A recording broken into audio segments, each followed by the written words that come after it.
Well, this is definitely a first for me. We're out here on Bushrangers Run carrying the inline muzzleloader, and today just happened to be a day where a lot of competitions were running on this map that we could actually participate in. And one of the main ones, as Kyle is smoking an Axis Deer over there with the 7mm, is actually Axis Deer with the muzzleloader. And I've been wanting to get back out here after them anyway, so I thought this would be a good opportunity to do it. And obviously you see we are in multiplayer. I talked about in the last video, I wanted to do some hunts where we basically don't fast travel, because I think having to walk from basically anywhere we want to go to anywhere else is potentially going to make it a little more, I don't know, interesting, and gives us the opportunity to encounter more animals. So Kyla is hosting to pretty much guarantee I don't have tents and stuff to fast travel to, and we'll kind of see where we get from here. That's definitely not what I would call a monster Axis Deer buck, and unfortunately we don't have a score estimate on them just yet, but definitely not the smallest one we've seen. And he's kind of just wandering around out there, so if we can, I'd like to just kind of get the shot off with the muzzleloader. It's about 160 out. I just saw another buck, probably about the same size. It might even be a little bit smaller, but whichever one kind of gives us a shot then. If one will sit still, especially broadside, we'll go for that, and it looks like it may be this guy. So with the 45 caliber Sabbats, we can drop him, and I mean, ideally, we can at least go and pick up the track from the other buck and sort of avoid his trail in the future, because we know he's a small one. I definitely think Axis Deer are a tougher species to hunt because there's less of them and they are limited to like just half of the map. So if we can have that track and know that that's one not to follow, it might save us some time later in the hunt. I am, though, actually rather pleased, despite the fact that it's not the biggest buck. Although looking at it, I think we definitely did shoot the better of the two. Just finding an Axis Deer buck that quickly definitely is a good sign. 96, so still not exactly special. Hard shot at 165 meters with the muzzleloader ain't bad. But quite often I feel like it takes a lot longer than what's been about 10 minutes to actually find a buck, so hopefully that's a good sign of the way this hunt's going. I feel like we're kind of stuck here. We have an Axis Deer buck coming in way in the back, and unfortunately the doe that he's with is quite a bit out in front of him, and I mean that buck is smaller than the one we got earlier, and obviously nowhere near the top of the competition. So I'm kind of thinking, because there are a couple of crossbow comps running, we have that equipped, and he's actually just stopping right about the perfect range for the bottom dot there. We'll see if we can get him. I don't know if it was the wind or if we were a little bit too far back, but that might have been kind of like liver intestines kind of area. And that, unfortunately, does look to be the case. So it depends on exactly where that bolt impacted. If it's liver, he won't go that far at all. If it's kind of back more like intestines area, we may need to give him a little bit of time. But actually, half the reason that I chose to use the crossbow to begin with and not just take him with the muzzleloader anyway is because there was a Kangaroo around, and that is one of the competitions that's running today, and it was Kangaroo with buckshot, which would kind of be difficult to begin with, but if we could kind of get that on our way, that would be a nice bonus, especially since we're just kind of stuck slowly tracking here, since we're not sure where we hit this axis. There was a decent amount of blood, so I'm kind of thinking it could have been liver, and unfortunately, no sign of that Kangaroo anywhere, not even a track, so I'm not too sure where he got to. It was stomach and intestines, that's kind of similar to a liver shot when you get both. We saw there, though, if we zoom in, I mean, the bolt impacted almost perfectly. It was just the angle that kind of cost us.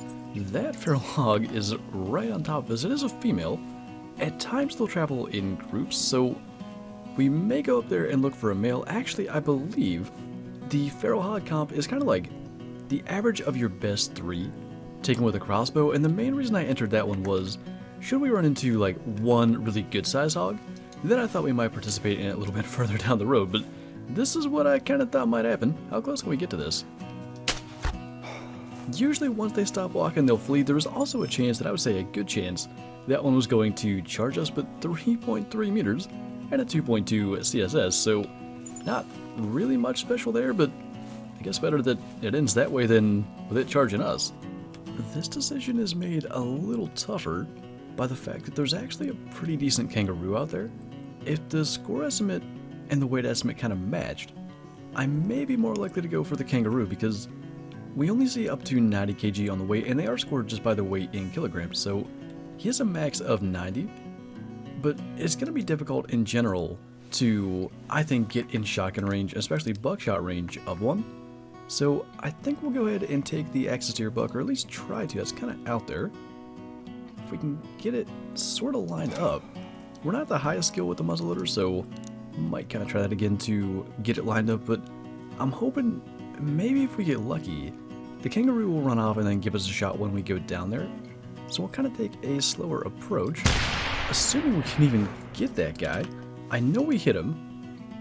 Looks like he is going to run off. I mean, actually, now that I'm looking at it, that was pretty far. We probably should have aimed higher. Evidently, we missed that buck. I mean, I didn't see any blood back there, but I thought that I saw him kind of like buckle when we took the shot, but I'm pretty sure that's him. And while he's standing there, this time we don't have to aim high. Hopefully, we can get a shot in there. I have no idea, which is kind of the fun part about using the muzzleloader. I do see him running off again. I mean, maybe that is the animation we're looking for. I can't imagine it would have missed. He's still going though, and I thought the shot placement was good. This is rough. He is still out there. Yeah, we have 1 round left. So hopefully we can get him taken down. I just cannot believe how difficult trying to get this one buck has been. Trying to time that. So there's a thing you can do in Classic, and I talk about it fairly often in these videos. If you crouch or walk forward, it kind of stabilizes your shot better than just sitting still. If you're prone and able to get a rest that way, it's all good. But sometimes you kind of need that more stable shot, and I think at least we were able to bring him down. I didn't see him run off. I have to assume we got him. We actually don't have any more rounds in that pack of ammo, so no point trying to reload until we do that. And luckily this time, 3rd time's a charm, that buck went down. And I mean, it's not that big. It's probably like a 130 or maybe 140 at best, depending on time length. So the amount of time put in just to get him is a little more than I would prefer. But first shot was right front leg at 207, so I guess maybe too low. And then stomach and liver at 94 meters on that last one, but even still 129.9. Not exactly a special buck, but hopefully now that that's past us, we can go and find a better one. I can't believe, after everything that went on there, we actually found this Kangaroo, and he's doing whatever the heck he's doing there. But we need to take him with buckshot. I believe 75 meters is the correct range to kind of go for a shot like this. I just would sort of prefer him to not be moving, so that will drop him. Go figure. Shooting 60 meters plus with buckshot, we're able to drop a Kangaroo, but the Axis Deer with the muzzleloader at multiple ranges, that just simply was not happening. But this is the very same Kangaroo where when we took the initial shot, I mentioned kind of hoping that we could ultimately do this, run into him after getting the Axis Deer, but I thought, especially after the second one and once we got to the third one, that there was no way that was actually going to happen. But he had a decent estimate. Fingers crossed for a good one. 79.2 is not going to be that special. Gotta say, hard shot with the 12 gauge buckshot at 60 meters ain't bad. But 79, I mean, actually that's got us in third for now, but I can't imagine that's going to stay.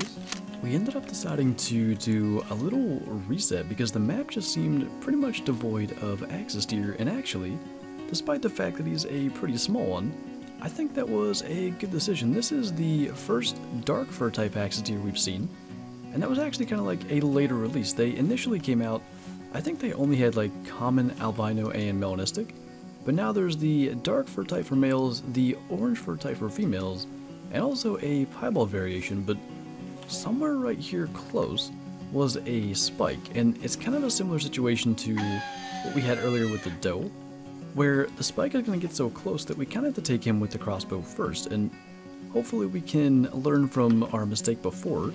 I don't know exactly the spook range of the crossbow, so I want to get this shot off sooner rather than later. That was... alright, that looked way low to me, but he dropped. So now the question is, is our other buck gonna hang around? And unfortunately he did spook, so we'll have to go off and find him. It was kind of the only option we had. The other potential kind of way that could have gone was waiting and then just having this guy spook. And of course, I mean, he is just a spike, but a bonus access to your kill, and hopefully tracking down the dark fur type male won't take too long. But yeah, 46 score, our smallest thus far, but at least we have something to look forward to on the other side here. Well, obviously that is not the dark fur type access deer we came over here for, but it is, I think, unfortunately, the best one we've seen. And because we were trying to quickly make that shot on the other one and not spook the dark fur type one, we weren't actually loaded, but we're all good. Luckily we're going to take a longer shot and that didn't pan out, but kind of going with that same strategy from earlier of crouching forward to stabilize the shot. And of course we had to sit here for a while and call him in. There is a call from, I believe, our dark fur type one, so let's go ahead and put out a call for him. That is what I was about to say, basically that I wanted to take it slow, thinking that maybe he was going to come in, and there's another pretty tiny buck coming in from that side. What we may do is let this guy lay and see if we can maybe get the dark fur type one on top of him, because I really wanted to get like a nice trophy shot of a dark fur type one, and we know that one's not that big. So maybe with like a decent sized comet it would look just a little better.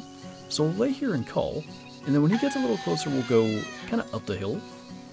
I'm hoping that it's not going to impact anything, but this right here is why I got out of there as quick as I did, and didn't really hang around for any longer calling in this guy, because I was afraid that that small buck might sneak in and mess us up. And I don't know, that's close. I just realized we hadn't reloaded the crossbow again, kind of for fear of potentially spooking a buck that we couldn't see, but luckily I guess that was 30 meters and no closer.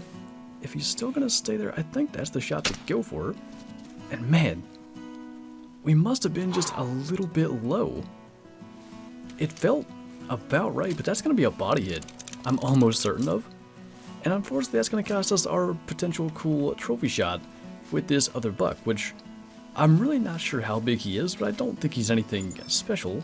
So not a huge deal, but I guess we should have kept that a little higher. I was worried about like kind of shooting above the lungs.